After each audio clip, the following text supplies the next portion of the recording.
चलो आज हम लोग बात करेंगे जो कोविड-19 है और पर्यावरण का उस पर क्या प्रभाव पड़ा ना, उसके बारे में हम लोग डिस्कस करेंगे। ठीक है, मतलब जो कोविड-19 है और पर्यावरण तथा जलवायु परिवर्तन के प्रयासों पर इसका क्या प्रभाव पड़ा कोविड-19 का। मतलब कोविड-19 हमें क्या सीख देता है कि जलवायु परिवर्तन या जो भी है पर्यावरण, उस पर इसका क्या प्रभाव पड़ रहा है, इससे रिलेटेड क्या हुआ मतलब अभी। ठीक है, तो कोविड-19 जो संकट है उसे जलवायु परिवर्तन पर प्रगति की दिशा में एक महत्वपूर्ण घटना हो सकती है। मतलब देखो क्या हुआ ना कि सब आपने देखा होगा कि कोविड-19 जब आया था तो उसके बाद में क्या लॉकडाउन लग गया पूरी तरह से ना, लॉकडाउन लग गया सा था तो ऑलमोस्ट काफ़ी उद्योग धंधे बंद हो गए, गाड़ी वाहन ये सब बनने चलने बंद हो गए। तो इससे क्या होगा ना जो भारत का कार्बन फुटप्रिंट था वो थोड़ा थोड़ा कहीं ना कहीं कम होने लग गया। मतलब चाहे गैसों का हो, चाहे मतलब बहुत सारा चीज़ों में वातावरण स्वच्छ दिखा। मतलब जो एयर क्वालिटी इंडेक्स है वो कहीं कहीं अच्छा हो गया, मतलब बहुत जगह मतलब ऑलमोस्ट। तो क्या क्या प्रभाव पड़ा इसके बारे में हम लोग डिस्कस करते हैं। तो पहला इसके बारे में हम डिस्कस करते हैं कि पर्यावरण में प्रदूषण जो है उसमें कमी आई। ठीक है, उसमें बोला कि वायु प्रदूषण के स्तर में, मेनली वायु प्रदूषण के, क्योंकि जो है एयर पोल्यूशन कम हुआ ना, एयर पोल्यूशन जो है वो ज़्यादा होता है नॉर्मली। ठीक है, तो वायु प्रदूषण के स्तर में गिरावट आई, स्पष्ट गिरावट आई। NO2 और जो पार्टिकुलेट मैटर 2.5 होता है उसकी सांद्रता, उसकी कंसंट्रेशन कम हो गई पहले की अपेक्षा। ठीक है, ये याद रखना। ठीक है, किसकी किसकी, NO2 की और PM की, पार्टिकुलेट मैटर 2.5 जो होता है ना, 2.5 होता है, 10 होता है, ध्यान रखना 2 होता है।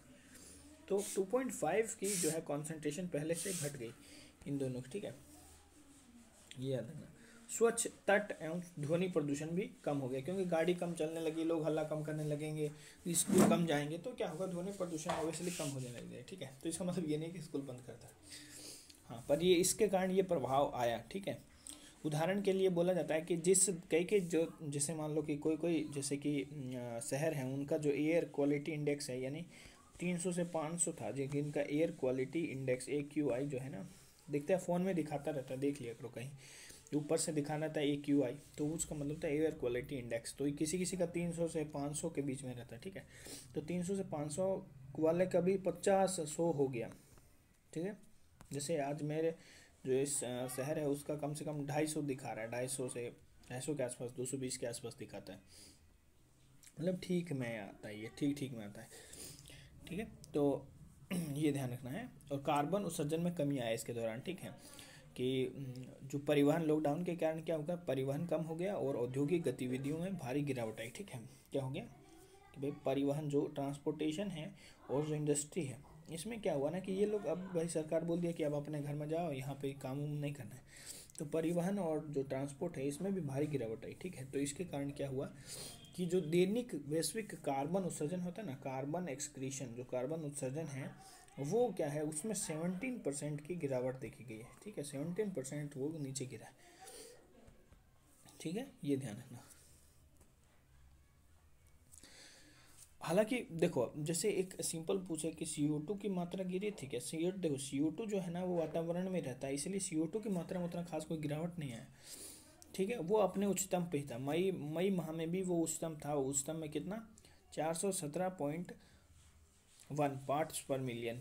ठीक है, PPM था, 417 पॉइंट कुछ करके मतलब है, 0.1 है। ठीक है, 0.1 PPM जितना CO2 का ये था, मतलब कंसंट्रेशन उस समय इन्वायरमेंट में। हालांकि ये कम नहीं हुआ। ठीक है, ये मई में बना हुआ था। ये इसलिए बना रहता है क्योंकि पहले से उत्सर्जित जो कार्बन डाइऑक्साइड होता है ना, वो वायुमंडल में अधिक समय तक बने रह सकते हैं। उसका पावर होता है कि CO2 का, कि भाई वो काफ़ी समय तक बने रह सकती है इसके ऊपर, क्या बोलते हैं, वायुमंडल के अंदर। ठीक है, तो ये कारण है। हम देखो, अपशिष्ट में वृद्धि हो गई, प्लास्टिक का अधिक उपयोग होने लगा। सबको पता है, E-कॉमर्स वाले या फिर ये जो है कहीं कहीं पे, जैसे E-कॉमर्स भी उद्योग धंधे बनते, पर कहीं कहीं पे बीच में E-कॉमर्स वाले स्टार्ट हो गए, तो उसमें पॉलीथीन को रैप करके हम लोग देते हैं, तो प्लास्टिक का यूज बढ़ गया ना। जैसे सामान में भी सलमान खान को दिखाया होगा कि सलमान खान जो है पॉलीथीन में रैप करके दे रहे हैं, ज़्यादा पॉलीथीन में रैप होकर दे रहा था, इसलिए प्लास्टिक का उपभोग बढ़ गया उस दौरान। ठीक है, ये याद रखना है। और तुम्हारा जैसे कि मास्क हो गया, ग्लव्स हो गए, PP किट हो गया, डिस्पोजल बैग हो गए, है ना, ये सब जो है डिस्पोजल बैग, इसी के कारण क्या होगा कि प्लास्टिक जो है दस्ताने हुए, हम बोले हैंड ग्लव्स, ग्लव्स जो है डॉक्टर लोग पहनते हैं, मास्क लोग पहनते हैं, ये पीपी किट हो गया, ये सब प्लास्टिक का बना था। तो इसके कारण थोड़ा सा प्लास्टिक का बढ़ गया, खपत बढ़ गया इस दौरान। और ई कॉमर्स, पता है ये पैकेजिंग सामग्री का यूज़ करती है प्लास्टिक के रूप में, तो उसने भी कार्बन फुटप्रिंट को बढ़ाया है, ठीक है, ये भी ध्यान रखना। और अभी रिसाइकलिंग भी ऊपर से कम हो गया, रिसाइकलिंग फार्म्स जो है वो थोड़ा सा बंद हो गए, मतलब कि कमी आया इस दौरान, रिसाइकलिंग कम हो गया तो और भी ज़्यादा नुकसान हुआ इन्वायरमेंट को, है ना। अब देखो, अब हम लोग बात करते हैं कि जलवायु परिवर्तन के प्रयासों पर कोविड-19 का प्रभाव क्या है। जलवायु परिवर्तन पर कोविड-19 का क्या प्रभाव पड़ा, ठीक है। जैसे कि बहुत मतलब ऐसे बहुत प्रयास, जैसे मान लो हम लोग प्रयास जो कर रहे थे जो जलवायु से संबंधित थे, पर उसके कारण कोविड-19 के कारण वो इफेक्टिव हो, मतलब उनको प्रभाव पड़ा। जैसे कि हम लोग करने जा रहे थे, एक मीटिंग था भारत सरकार के, जो UNFFC COP26 जो था ना, ये करने जा रहे थे, पर ये नहीं हो पाया। फिर वर्ल्ड कन्वर्जेशन कांग्रेस, ये भी नहीं हो पाया। फिर जैव विविधता पर कन्वेंशन, ये भी नहीं हो, बायोडाइवर्सिटी पर कन्वेंशन कुछ था, वो भी नहीं हो पाया, ठीक है। और एक UN ओशियन कॉन्फ्रेंस था 2020 का, संयुक्त राष्ट्र का महासागर अभिसमय था, ठीक है। ये महासागर सम्मेलन जो था ये भी नहीं हो पाया। तो इस तरह से हम लोग जो जलवायु परिवर्तन के लिए जो प्रयास कदम उठा रहे थे, ये इस दौरान रुक गए, है ना, ठीक है, स्थगित हो गए, मतलब ये अभी रुक गए। COP26 जो सम्मेलन है, उससे पहले भी क्या हुआ ना कि 196 देशों ने जलवायु कार्यवाही को तीव्र, मतलब देखो COP26 से पहले की बात कर रहे हैं, तो उसमें क्या हुआ था ना कि 196 एक जगह इकट्ठा हुए, उन्होंने एक मतलब सोचा कि हम लोग क्या करेंगे कि जलवायु कार्यवाहियों को तीव्रता प्रदान करने हेतु योजनाओं की घोषणा की जाती है। उन्होंने बोला कि हम ऐसी योजना बनाएंगे जिसके थ्रू क्या होगा कि मतलब हम लोग जलवायु परिवर्तन को धीरे धीरे कम करेंगे, क्लाइमेट चेंजेस को धीरे धीरे कम करेंगे, और औसत तापमान जो है उसको 3 डिग्री सेल्सियस तक हम कम लाने की, मतलब कम करने की कोशिश करेंगे, है ना, ठीक है, मतलब ऐसी बनी रही तो उससे तापमान को 3 डिग्री सेल्सियस तक वृद्धि हो सकती है। मतलब अगर ये बोला कि, सॉरी उसमें थोड़ा सा मिसअंडरस्टैंडिंग हो गया मेरे को, उसने मतलब उसमें ऐसे कहा गया कि कोशिश करेंगे कि भाई आगे जो है 3 डिग्री वृद्धि हो जाएगा, कम तो नहीं हुआ, ऊपर से वृद्धि हो गया, ठीक है, ये ध्यान रखना, ठीक है, ये ध्यान रखना इसमें, ठीक है। और UNFCCC को जो है ना कॉन्फ्रेंस ऑफ पार्टीज के 26वें सत्र के बारे में 4 प्राथमिकताएं इसने दी है। देखो UNFCCC का फुल फॉर्म होता है United nation framework convention on climate changes, ठीक है। तो ये जो है क्लाइमेट चेंजेस पे ज़्यादा फोकस करता है, ठीक है। तो इसने जो है इसके 26वें सत्र था ना, उसके 26वें सत्र में क्या क्या मतलब क्या क्या प्रायोरिटीज़ दी गई, किन 4 चीज़ों को इसने प्रायोरिटीज़ दी है, उसके बारे में हम लोग डिस्कस करते हैं। जो UNFCCC जो है ना, उसने 4 प्रायोरिटीज़ दी है, 4 प्रायोरिटीज़ पे हम लोग डिस्कस कर लेते हैं कौन कौन सी हैं, देख लो। देखो एक तो ऐसे है कि जैसे कि मान लो कि NDC बहुत इंपॉर्टेंट है, समझे, NDC बहुत इंपॉर्टेंट है। कैसे NDC बहुत इंपॉर्टेंट है, तो NDC मतलब होता है कि नेशनली डिटरमाइंड कंट्रीब्यूशन, मतलब तुम ये पक्का तय करोगे कि तुम उसमें पूर्णतः मतलब डिटरमाइंड है तुम्हारा देश, ये ऐसा कुछ होना चाहिए, मतलब ऐसा कुछ रिजल्ट आना चाहिए कि भाई ऐसा लगे कि हमको कैसे पता, जैसे मान लो UNFFC बोलेगा कि हमको कैसे पता चलेगा कि भाई तुम लोग जो है जलवायु परिवर्तन की तरफ जा रहे हो, मतलब कर रहे हो, मतलब जलवायु परिवर्तन पर कुछ काम कर रहे हो, कैसे पता चलेगा। मान लो तुम बच्चे को भी कुछ दे दो, कोई मान लो पैसे दे दिए, है ना, 100 रुपये दे दिए, तो कैसे पता चलेगा कि वो काम कर रहा है ना, मतलब कोई टास्क दे दिए 100 रुपये में, मतलब कोई टास्क दे दिया और बोल दिया कि तुम बताओ कि कैसे काम, पर कैसे पता चलेगा, है ना। तो मान लो बच्चा कैसे पता, पढ़ाई कर रहा है, अच्छा नंबर आएगा तो हम लोग बोल देंगे अच्छा पढ़ा था ना, कम नंबर आएगा तो पता चलेगा।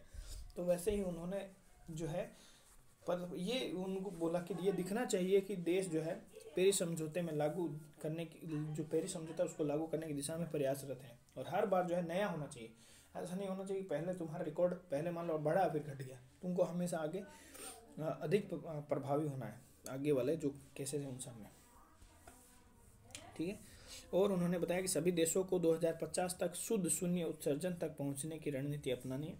2050 तक तुमको ये सोचना है कि तुमको जीरो कर देना, जो जीरो एक्सक्रीशन है, जो भी कोई भी मतलब जो GHG है ना, इन सब का एक्सक्रीशन जीरो कर देना, एकदम शून्य उत्सर्जन का, शुद्ध शून्य उत्सर्जन, ठीक है।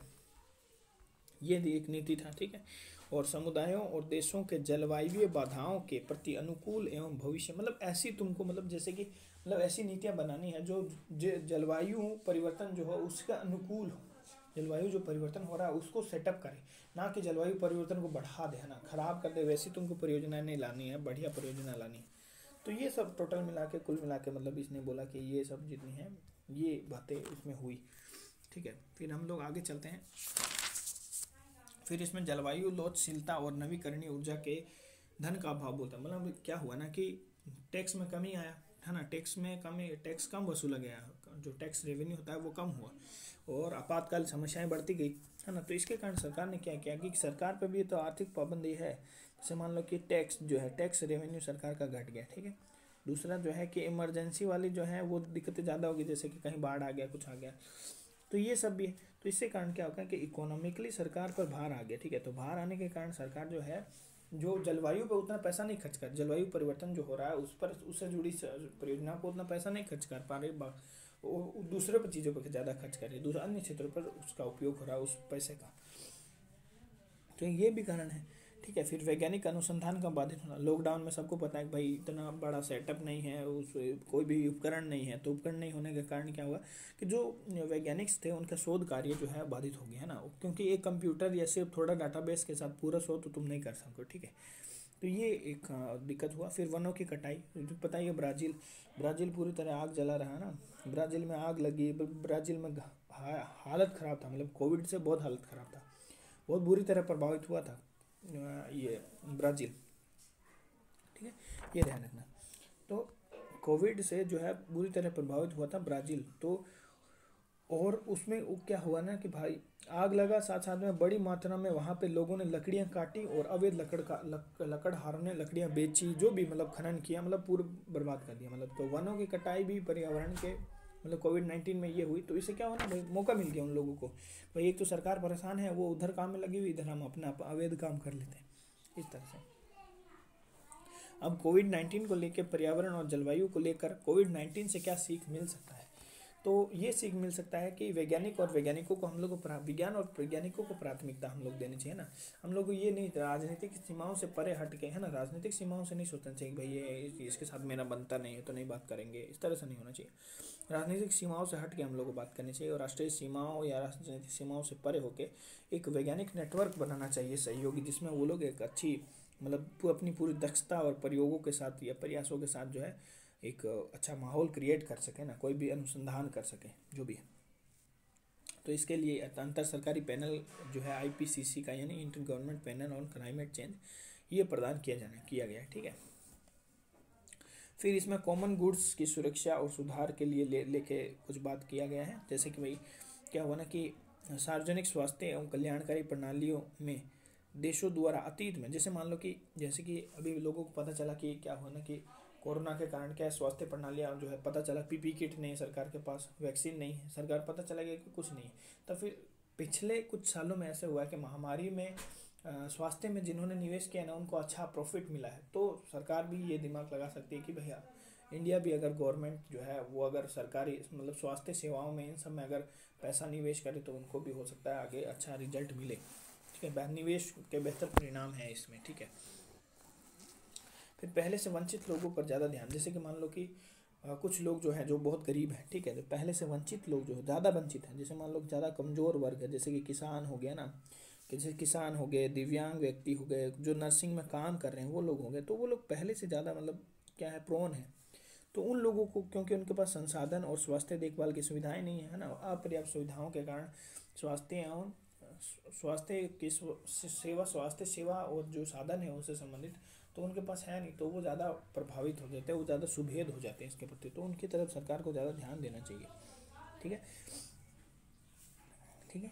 तो जैसे कि मतलब निर्धन किसान हो गए, कुछ लोग हैं जिनके पास जो है मूलभूत सेवाएं नहीं है, मतलब बेसिक स्ट्रक्चर ही नहीं उनके पास, तो ऐसे लोगों के पास हम लोग को अपनी सेवाएं पहुंचानी चाहिए। ये मतलब बताया कि झुग्गियों में रहने वाले हो, चाहे जो जलवायु प्रवासी हो, जैसे झुंपड़ी में रहने वाले, झोंगी झोपड़ी में रहते हैं, दिल्ली में भी कहीं पे है, तो उन लोग पास क्या है कि उन लोग पास अगर इतना पैसा होता तो वो घर ही खरीद लेते। तो जब घर ही नहीं खरीद पा रहे, अच्छा खाना पीना नहीं कर पा रहे, तो स्वास्थ्य सुविधाएं उनके पास कैसे उपलब्ध हो पाएगी, नहीं हो पाएगी। तो इस कारण ये भी तुमको ध्यान रखना कि वंचित वर्ग को पीछे नहीं छोड़ना है, ठीक है। ये आगे चलते हैं। तो देखो, वैश्विक मूल्य श्रृंखलाओं को जलवायु के अनुकूल बनाना, ठीक है।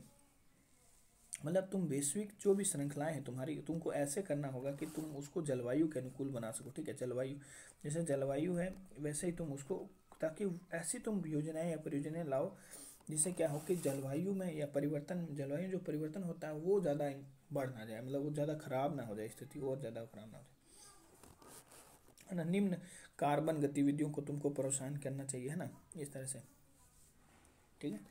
और अब देखो आगे चलते हैं। जैसे कि ये भी पता चला कि खाद्य प्रणाली को निर्धारित करना, संधारणीय बनाना, क्या होना कि जो FAO या फिर जो कोविड-19 के नकारात्मक प्रभाव है उसका FAO ने दस्तावेजीकरण किया और उसे पता चला कि जो कृषि पर जो भी है ना, कृषि पर भी जो है बहुत ज़्यादा, एग्रीकल्चर पर भी तो बहुत ज़्यादा क्या नेगेटिव इफेक्ट पड़ा है इसका, है कि नहीं। और IPCC का रिपोर्ट भी आया है, IPCC ने भी इस पे नोटिफाइड किया है और उसने भी बताया कि खाद्य आपूर्ति श्रृंखला को सबसे महत्वपूर्ण, उसने बोला कि ये बहुत ज़्यादा मतलब वैश्विक मूल्य श्रृंखला के रूप में उभरी है। सीख ये है कि सही लागत वाला सटीक जो है भोजन मिलना चाहिए लोगों को, ठीक है। फिर और क्या होना चाहिए कि बर्बादी ना करो खाने का, निष्पक्ष व्यापार करो, ऐसा नहीं कि भाई बहुत महंगा कर दिया तो लोगों, जो वंचित लोग हैं उनको मिलेगा नहीं, इस तरह से। कीटनाशकों का कम से कम यूज करो, खाद्य जो उत्पादन है और वितरण प्रणाली को कार्बन मुक्त करना चाहिए हम लोग को, जो मतलब वितरण कर रहा है पीडीएस जो है उसको हम लोग कम से कम जो है उसको कहना कि कार्बन मुक्त करना चाहिए, ठीक है।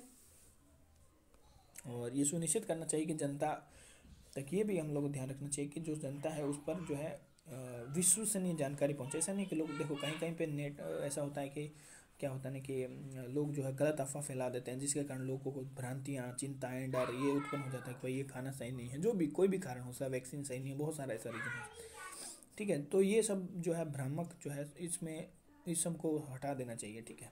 और इसके साथ इसके लिए क्या है, सोशल मीडिया जो हैंडलर है उसके साथ मिलकर कार्य करना चाहिए, मेरे को लगता है। और व्यवहारिक परिवर्तन भी कोरोना के कारण हुआ, मतलब बहुत लोगों के व्यवहार थोड़ा अलग आ गया, जैसे कि वर्क फ्रॉम होम, ये जो है नया अलग थोड़ा आया है कॉन्सेप्ट, है ना। साथ साथ में लोगों को ये पता चलने लग गया कि वाहन का ज़्यादा यूज नहीं करना चाहिए, उसको उत्सर्जन को हमको कम करना चाहिए, हवाई यात्राओं को कम करना चाहिए ना, इससे क्या हो जाएगा, कार्बन फुटप्रिंट को कम करने में हेल्प मिलेगा, ठीक है। और निष्कर्ष इसमें ये है कि भाई जो भी जलवायु परिवर्तन हो रहा है उससे सार्वजनिक स्वास्थ्य में कटौती हो रही है ना। उससे क्या होता है कि भाई स्वास्थ्य तुम्हारा खराब, पर्यावरण प्रदूषण हो रहा है, पर्यावरण परिवर्तन हो रहा है, खराब हो रहा है, क्लाइमेट चेंज हो रहा है, तो क्या होगा, तुम्हारा स्वास्थ्य गड़बड़ हो जाएगा। तो उस वैसे क्षेत्रों में ज़्यादा तुमको, मतलब अगर जैसे मान लो कि सिंपल एक एग्जांपल लेके लेते चलते हैं कि इसमें एक बहुत अच्छा बात लिखा है, ठीक है। इसमें लिखा है कि अगर मतलब कोई इंसान है, जैसे मान लो कि सरकार है, अगर मान लो कोई स्पेस में उसने पैसा खर्च किया, पर अगर तुम्हारा कोविड-19 के चलते तुम्हारे लोग मर रहे हैं ना, तो तुम वैसे वैसे विकास का तुम क्या करोगे, है ना। वैसा वहाँ पे तुम्हारा निवेश जो है लाभपूर्ण नहीं रहेगा, तो तुम वैसी परिस्थितियाँ भी लाओ, ठीक है। तुमको हरित आर्थिक सुधार वाली योजनाओं को लाना चाहिए और हर निर्णय में जलवायु परिवर्तन को प्राथमिकता देनी चाहिए ना। जो जलवायु परिवर्तन जो हो रहा है, जलवायु परिवर्तन, उसको तुमको क्या करना चाहिए, उसमें जो भी स्कीम ला रहे हो ना उसमें इंक्लूड करो। देखो कि भाई जहाँ यहाँ पे जो है जलवायु परिवर्तन हो रहा है, मतलब कि नेगेटिव तरीके से इफेक्ट हो रहा है, तो फिर उसको रोको या उसको कुछ मतलब टेक्निकली कुछ सही करो, मतलब वैज्ञानिकों से अनुसंधान करवाओ या फिर उसको डिस्कस करो अच्छे से, तब जाके उसको प्राथमिकता दो, मतलब जलवायु परिवर्तन को कुल मिला के, ठीक है। तो आज के लिए ये इतना ही टॉपिक है।